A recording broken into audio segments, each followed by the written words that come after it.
श्री शिवाय नमस्तुभ्यम साथियों, सादर जय श्री कृष्णा। कैसे हैं आप सब? आशा करती हूँ आप सब अच्छे होंगे। महादेव की कृपा आप पर व आपके परिवारजनों पर सदैव बनी रहे, इसी कामना के साथ एक बार फिर से आप सबका स्वागत है, अभिनंदन है आपके अपने यूट्यूब चैनल में। तो साथियों, आज की वीडियो में मैं आपके साथ में शेयर कर रही हूँ गुरुदेव पंडित प्रदीप जी मिश्रा द्वारा बताए गए शिव महापुराण के वो उपाय जो हमें तब करने हैं जब हमारे परिवार में या हमारे घर के सदस्य या पति या पत्नी दोनों में से कोई भी एक अपना रास्ता भटक जाए, गलत संगति में पड़ जाए, वैश्यावृत्ति में अधिपति पड़ गए हैं, तो भी आप इस उपाय को कर सकते हैं। और साथ में नशे की लत के लिए भी मैं आपको 2 उपाय बताने वाली हूँ। तो साथियों, जो मेरे चैनल पर पहली बार आए हैं, मैं उन सबको उनकी जानकारी के लिए बताना चाहूँगी कि मैं अपने इस वीडियोज़ के द्वारा वही उपाय बताती हूँ जिससे संबंधित कमेंट आप लोग मुझे कमेंट बॉक्स में लिखकर भेजते हैं, अपनी परेशानी लिखकर भेजते हैं। अगर आप लोगों के साथ में ऐसी कोई परेशानी है तो आप मुझे लिखकर भेज सकते हैं। तो उसी हिसाब से जो मैं आपको बताया कि मैं वही वीडियोस बनाती हूँ जिससे संबंधित समस्या आप लोग मुझे लिख के भेजा करते हैं। तो आज का भी जो वीडियो है वो भी उसी हिसाब से ही है। मुझे किसी ने कमेंट करके कहा था कि उनके पति गलत रास्ते पर चले गए हैं, तो मैं ये वीडियो बनाऊं, और किसी ने मुझे ये नशे के लिए भी भेजा है कि नशे पे संबंधित उनको उपाय चाहिए। तो बस मैं वही उपाय आज आपके साथ में शेयर कर रही हूँ। बहुत ही अचूक उपाय है, बहुत सरल उपाय है, तो इस उपायों को आप जरूर कीजिएगा। और सबसे अच्छी बात, ये उपाय किसी भी दिन किए जा सकते हैं। तो उपाय बताने से पहले मैं आपको बता दूँ, हमेशा की तरह पहले मैं उपाय बताती हूँ और फिर उपाय से संबंधित बाकी की जानकारी उपाय के बाद बताती हूँ और नियम भी बता देती हूँ। तो अगर आप उपाय देख रहे हैं तो प्लीज़ पूरा देखिएगा, अन्यथा नियम और जानकारी के अभाव में जो उपाय होते हैं वो पूरी तरह कारगर नहीं होते और हमें लगता है कि उपाय ठीक नहीं है।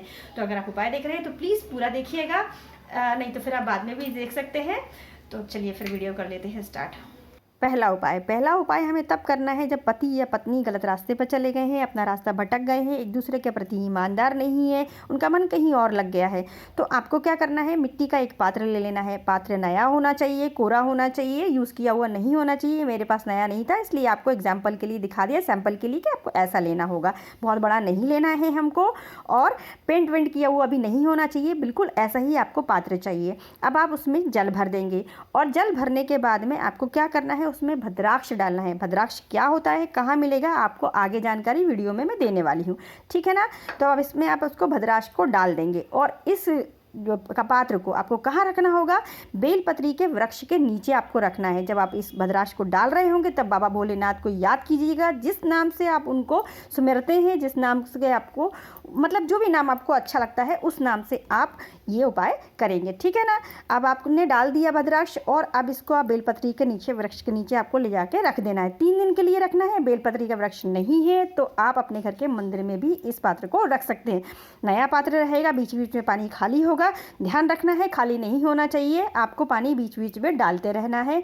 और फिर इसको 3 दिन के बाद लगातार 7 दिन तक उस व्यक्ति को पिलाना है जिसके लिए आप ये उपाय कर रहे हैं। आप कैसे भी करके उसको पिलाइएगा, किसी पात्र में मतलब बॉटल या शीशी में निकाल के इसको रख लीजिएगा, और इसको लगातार 7 दिन तक आपको सामने वाले को पिलाना है जिसके लिए उपाय किया है। अगला उपाय तब किया जाएगा जब किसी व्यक्ति को नशे की बहुत बुरी तरह से लत लग गई है। वो खुद भी कर सकता है, कोई और भी उसके लिए कर सकता है, ठीक है ना। तो इस उपाय को करने के लिए आपको कहाँ जाना होगा, शमी के वृक्ष के नीचे जाना है आपको, और वहाँ पर उसी की मिट्टी मतलब शमी वृक्ष के नीचे जो मिट्टी होती है उसी से ही आपको इस तरह से शिवलिंग बना लेना है, जैसा कि मैंने बनाया है। मिट्टी अलग से नहीं लेनी है, आपको शमी के वृक्ष के नीचे करना है। ये काम बार बार बता रही हूँ, ठीक है ना।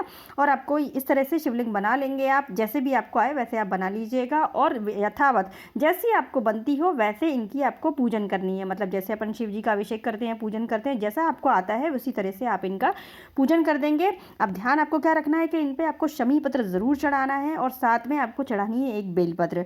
बेलपत्र कटी फटी नहीं होनी चाहिए, सुंदर सी बेलपत्र लेंगे, पीछे का हिस्सा तोड़ने के बाद आप उसको शिव जी के ऊपर चढ़ाएंगे। यथावत पूजन कीजिएगा जैसी आपको आए, सरलतम तरीके से जैसे आप कर सकते हैं उस तरीके से आप इनकी पूजन कर दीजिएगा। और पूजन जब पूरी हो जाएगी तब आपको दीपक वगैरह लगाने के बाद में कुछ देर के लिए महादेव को ऐसे ही छोड़ देना है। कुछ देर बाद आने के बाद में आपको वहाँ पर जल से इनका विसर्जन करना है, और जो बेलपत्र चढ़ाई है उसको लेकर के अपने घर आ जाना है, और इस बेलपत्र को आपको उस व्यक्ति को खिलाना है जिसके लिए आपने ये उपाय किया है। अगर सामने वाला खुद अपने लिए भी कर रहा है तो भी आप उस बेलपत्र को ले आइएगा। अब इस बेलपत्र का सेवन कैसे किया जाएगा मैं आपको आगे बताने वाली हूँ। यह था पूरा का पूरा उपाय आप शंभेश्वर महादेव के नाम से करेंगे। स्क्रीन पर मैं आपको लिखकर भी दूंगी, शंभेश्वर महादेव के नाम से ये उपाय किया जाएगा, ठीक है ना। और ये उपाय आप किसी भी दिन कर सकते हैं, लेकिन शनिवार के दिन मत कीजिएगा, क्योंकि शनिवार के दिन शमी पत्र नहीं तोड़ा जाता है तो हो सकता है धक्का वगैरह लग जाए, तो अपना उपाय होने के बजाय थोड़ा बहुत पाप और लग जाएगा, इसलिए ध्यान रखिएगा कि आप किसी भी दिन कर सकते हैं और इस उपाय को लगातार आपको 5 दिन तक करना है। ठीक है। पूजन के बाद विसर्जन करना मत भूलिएगा, बता दिया आखिरी में मैंने आपको। ठीक है। अब अगला उपाय बताने जा रही हूँ। अगला जो उपाय है वो नशा मुक्ति के लिए है। जो व्यक्ति नशे में धुत रहता हो उसके लिए आपको इस उपाय को करना है। वैसे ये उपाय मैं बता चुकी हूँ, लेकिन मेरे से रिक्वेस्ट की गई है तो मैं दोबारा बता दे रही हूँ। तो ये उपाय के लिए आपको क्या करना है, 7 दुर्बा लेनी है। बहुत सुंदर सी दुर्बा लेंगे, जड़ समेत नहीं लेंगे, हरी हरी आप दुर्बा लेंगे और 7 दुर्बा में पीछे आप चंदन लगा देंगे। लाल वाला चंदन आपको लगाना है, शुद्ध चंदन लेंगे आप। मेरे पास लाल चंदन नहीं था इसलिए मैंने लगा के नहीं दिखाया। और आप लेंगे बेलपत्र, सुंदर सी बेलपत्र लीजिएगा और आपको इसे चढ़ाना है, गणेश जी को चढ़ाना है आपको। ठीक है ना। 7 दुर्बा और बेलपत्र आपको कहाँ चढ़ानी है, गणेश जी के पास चढ़ानी है। और ऐसे मंदिर जाएंगे जहाँ शिव जी भी हो, ऐसे मंदिर चले जाइएगा आप। ठीक है ना। और वहाँ आपको जाकर के चढ़ाना है आप गणेश जी के पास। तो आपके हाथ में जब दुर्बा होगी तो आपको कुंदकेश्वर का नाम लेना है और अर्पित करते समय मतलब गणेश जी के सामने जब आप रखेंगे तब आपको चंद्र गणेश का नाम लेना है। और इतना करने के बाद में अपनी समस्या बोलते हुए आपको ये कर देना है और वहाँ से एक दुर्बा आपको उठा लेनी है। इस दुर्बा को आपको उस व्यक्ति को खिलाना है जिसके लिए आपने ये उपाय किया है। ध्यान रखिएगा, खाली पेट खिलाया जाएगा और इस उपाय को आपको लगातार 5 से 7 दिन करना होगा। ठीक है ना। खाली पेट खिलानी है दुर्बा, ध्यान रखिएगा। उपाय आप तीनों में से कोई भी करेंगे, लेकिन आपको ये जो मैं आखिरी में करके दिखा रही हूँ ये आपको अवश्य करना है। शिव जी पे आपको प्रतिदिन जल चढ़ाना है और वो जल किस नाम से चढ़ेगा, शंभेश्वर महादेव के नाम से आपको जल चढ़ाना है। उपाय कोई भी हो लेकिन आपको जल प्रतिदिन चढ़ाना है और इस चढ़े हुए जल को आपको अपने घर ले जाना है और उस व्यक्ति को पिलाना है जिसके लिए आपने उपाय किया है। ध्यान रखिएगा, शंभेश्वर महादेव स्क्रीन पर मैं लिख कर भी दूंगी, प्रतिदिन आपको जल चढ़ाना है। ठीक है ना। ये चीज़ आपको ध्यान रखनी है, बाकी चीज़ें मैं आपको आगे बता रही हूँ। साथियों, आशा करती हूँ आपने तीनों उपाय अच्छे से समझ लिए होंगे। तीनों उपाय मैंने आपको बता दिए हैं, आप अपनी आवश्यकता अनुसार उन उपायों को ज़रूर कीजिएगा। ठीक है। तब मैं बाकी की जानकारी और नियम आपको बता दे रही हूँ। जो पहले वाला उपाय है जो मिट्टी के बर्तन के साथ में करना है, उसमें जो आप जल भरेंगे वो आप अपने पीने के पात्र से भरेंगे, मटकी आरओ जो भी आप यूज़ करते हैं उसमें से लेंगे। ठीक है ना। और उसमें जो भद्राक्ष यूज़ किया गया है वो बिल्कुल रुद्राक्ष की तरह होता है। उसे आप पूजन की जो सामग्री जहाँ मिलती है वहाँ मिल जाएगा आपको, या फिर गायत्री शक्तिपीठ पर एक छोटी दुकान होती है वहाँ पर भी आपको आसानी से मिल जाएगा। ठीक है। तो उसके साथ में आपको इस उपाय को करना है, 3 दिन करना है और बाकी 7 दिन आपको इस जल को पिलाना है। ठीक। ये उपाय जो आप करेंगे वो अपने जो जिस नाम से आप महादेव को याद करते हैं उस नाम से करेंगे, लेकिन गुरुदेव अक्सर कहते हैं ऐसी स्थिति में हमें शंभेश्वर महादेव को याद करना चाहिए, तो आप शंभेश्वर महादेव का नाम भी अवश्य लेंगे। ठीक है ना। अब लास्ट में जो मैंने आपको उपाय बताया था जल वाला, तो वो उपाय आप तीनों उपाय के साथ में आपको करना है। अब जो सेकंड नंबर वाला जो उपाय मैं आपको बताया, मैंने आपको शमी पत्र की जो जड़ में करा जाएगा मिट्टी से शिवलिंग बनाकर, उसके लिए आपको वो 5 दिन करना है और वो किसी भी 5 दिन आप कर सकते हैं। उपाय तीनों आप किसी भी दिन कर सकते हैं। ठीक है ना। लेकिन आप ध्यान रखेंगे शनिवार के दिन शमी पत्र नहीं तोड़ा जाता है, तो अगर शनिवार के दिन कर रहे हैं तो शमी पत्र को धक्का नहीं लगना चाहिए, शमी जो पेड़ होता है उसको धक्का नहीं लगना चाहिए। तो या फिर आप उस दिन मत कीजिएगा, 5 दिन के कोई भी ऐसे चुन लीजिएगा जिसमें आप शनिवार ना पड़े। ठीक। अब जब आप उपाय करेंगे तो आपको शमी पत्र चढ़ाना है, बेलपत्र चढ़ाना है, तो आप शिवलिंग पर चढ़ी हुई भी ले सकते हैं और आप मार्केट से भी खरीद सकते हैं और तोड़ भी सकते हैं, लेकिन आप उस दिन नहीं तोड़ेंगे जिस दिन शमी पत्र और बेलपत्र नहीं तोड़ी जाती है। इस चीज़ का आप विशेष ध्यान रखेंगे। बेलपत्र जो आप लेंगे सुंदर सी लेंगे, कटी फटी नहीं होनी चाहिए और पिछला वाला हिस्सा आप तोड़ का इस्तेमाल करेंगे। ठीक। जब आप बेलपत्र को ले आएंगे तो उसका आपको सेवन कैसे करना है वो आप ध्यान से देख लीजिए। अब ये मैं आपको बेलपत्र दिखा दे रही हूँ। ये शंभेश्वर महादेव के नाम से किया जाएगा ये वाला उपाय भी। हम बेलपत्र महादेव पर ऐसे चढ़ाते हैं। ठीक है ना। ऐसे चढ़ती है, मेरे पास जो घर में है उसी से आपको दिखा दे रही हूँ। ऐसे चढ़ती है और आप ऐसे उठाएंगे।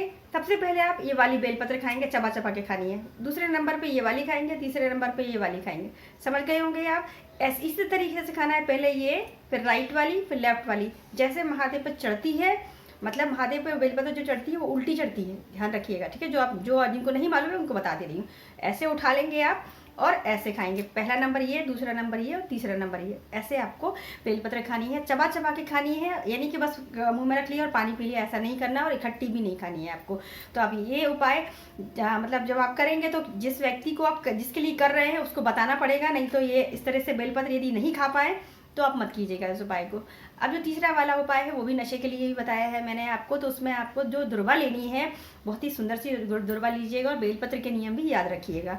ठीक। और आपको लाल वाला चंदन इसमें इस्तेमाल करना है, शुद्ध चंदन मिले तभी इस उपाय को आप करेंगे।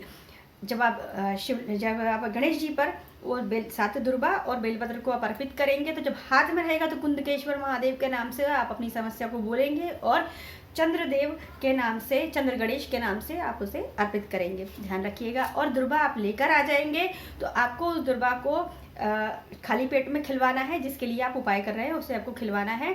तो आपको ये लगातार 7 दिन तक खिलानी पड़ेगी। 7 से 5 दिन गुरुदेव ने बोला है, तो आप अपनी इस सुविधा के अनुसार देख लीजिएगा। 5 से 7 दिन आपको खिलाना है। जो पहला वाला उपाय जो मैंने आपको बताया था, उसमें भी दुर्बा आपको कम से कम 5 दिन ये इस उपाय को ज़रूर करना पड़ेगा। शमी पत्र वाला जो उपाय बताया मैंने, शमी पत्र के जो पेड़ के नीचे करना है, उसको भी आपको लगातार 5 दिन तक करना है। ठीक है ना। तो सारी जानकारी मैंने आपको अच्छे से बता दी है, लेकिन उसके अलावा यदि आपको लगता है कि कोई चीज़ छूट गई है तो आप मुझसे कमेंट कर करके पूछ सकते हैं। ठीक है ना। तो मैं आपको ज़रूर उसका जवाब दे दूंगी। बस यही थे आज के मेरे उपाय। तो आशा करती हूँ आपको जो मैंने उपाय बताए हैं वो उनसे आपको लाभ मिलेगा। उस उपाय को आप ज़रूर कीजिएगा। तो बस यही था मेरा आज का वीडियो। लेकिन वीडियो को समाप्त करने से पहले मैं आपसे रिक्वेस्ट करूंगी, अगर वीडियो अच्छा लगा हो तो वीडियो को लाइक कीजिएगा और चैनल को सब्सक्राइब कर लीजिएगा। और अगर आप मुझे अपनी समस्या लेकर के भेजते हैं तो फिर बेल आइकॉन को ज़रूर हिट कर लिया करिए अब मेरे चैनल को सब्सक्राइब करके। अन्यथा क्या होता है कि मैं अपनी वीडियोस डालती भी हूँ आप लोगों के लिए, लेकिन वो जो नोटिफिकेशन होता है वो नहीं मिल पाता है, तो वीडियो आप तक नहीं पहुँच पाती है। यूट्यूब की दुनिया बहुत बड़ी है साथियों। तो प्लीज़ चैनल को सब्सक्राइब ज़रूर कर लीजिएगा और बेल आइकन को हिट कर लीजिएगा। फिर मिलते हैं अच्छी सी वीडियो के साथ। तब तक के लिए अपना और अपने का ख्याल रखिए। महादेव की कृपा आप पर बनी रहे, इसी कामना के साथ सादर जय श्री कृष्णा। गुरुदेव के चरणों में शत शत नमन।